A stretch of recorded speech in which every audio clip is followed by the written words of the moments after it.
When deciding on which pallet to use, there's only two things you need to consider.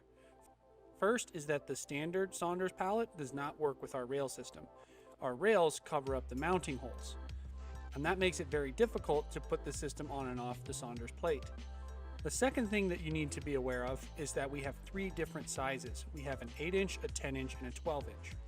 Now the size is only important to the size of the parts you're going to make, so just choose based off of that. One last thing to consider is whether or not you want to get our Vise adapter.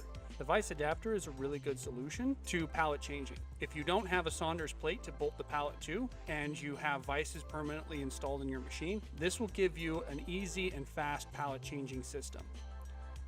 Now, be forewarned, it's not nearly as precise as just bolting the pallet straight down to the table or using a Saunders plate to attach our pallet straight to the table, but in a situation where your parts are low precision and you want to have pallet changing functionality at the lowest possible price, this is it.